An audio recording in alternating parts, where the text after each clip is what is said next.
여러분 안녕하세요.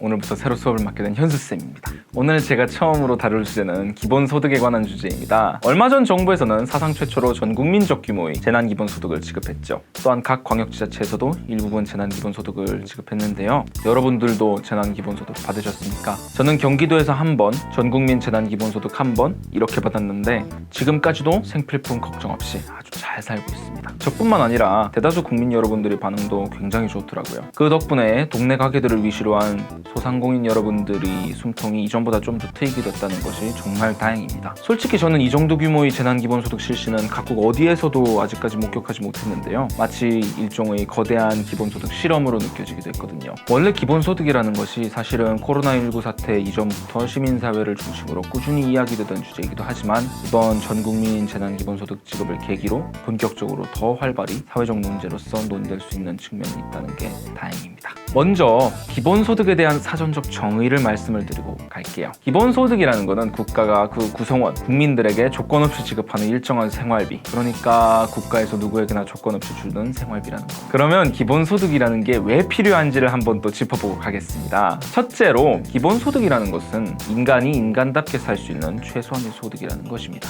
경제가 어려워지면 아르바이트 하시는 분들과 비정규직 분들이 제일 먼저 잘리죠. 그러면은 그 비정규직 여러분들은 돈이 없어지니까 돈을 이전보다 더 안 쓰게 되고 경제는 더 얼어붙게 됩니다. 그리고 경제가 더 얼어붙으면 더 많은 비정규직 노동자분들이 직업을 잃게 되죠. 이런 악순환을 막기 위해서 국가에서 최소한의 삶을 보장하자는 취지로 기본소득을 도입하자는 겁니다. 여기서 말하는 최소한의 삶이라는 것은 비단 경제적인 부분만 의미하는 건 아니죠. 먹고 사는 문제에서 사람이 자유로워지면 자신이 하고 싶어 하는 일에 조금 더 과감하게 도전할 수 있고 뭔가 부당한 일에는 아니라고 얘기할 수 있는 분위기가 더 자유롭게 형성될 수 있을 겁니다. 또 우리 사회에 더욱더 관심을 가지고 정치에도 더 적극적으로 참여할 수 있는 심리적, 물질적 여유도 생길 수 있겠죠.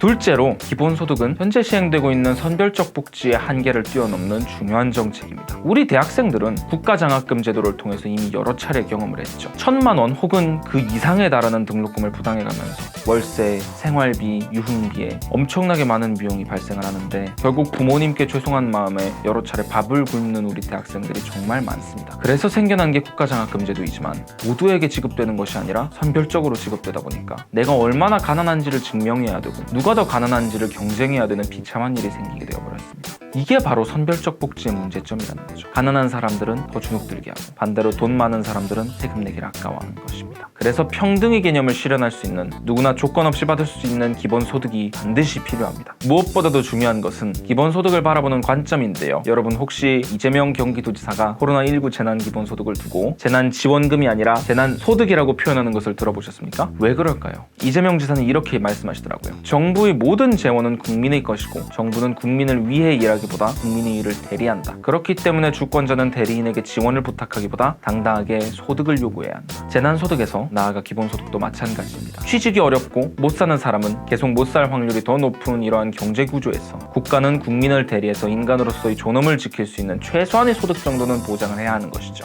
국민은 당당하게 요구할 수 있는 권리가 있고요. 그렇지만 기본소득을 반대하는 입장에서는 기본소득이 일방적으로 깎아내리고 막연한 반론을 넣어놓곤 합니다. 자, 이제부터 그 반론에 대해서 하나씩 살펴보고 재반박을 해보고자 해요.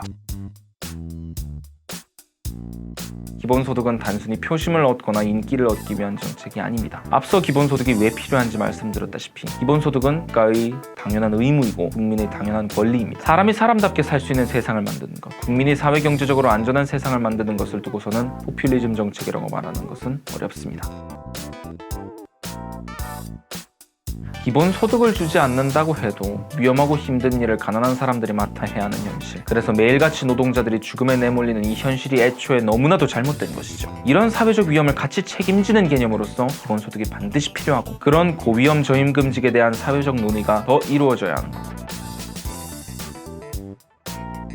이 논리에는 극도로 권위적인 시선이 담겨 있습니다. 국가가 시혜를 베푸는 게 아니라 내가 낸 세금으로 내가 기본소득 받는 거잖아요. 건물주들한테는 일 안 하고 너네 맨날 놀러 다니기만 하면 이 나라는 어떡하냐고 그렇게 묻지는 않잖아요. 위험하고 힘든 일들은 모든 사회적 구성원들이 함께 책임지는 자세, 그리고 국가의 주인은 국민이라는 제대로 된 인식이 반드시 필요합니다.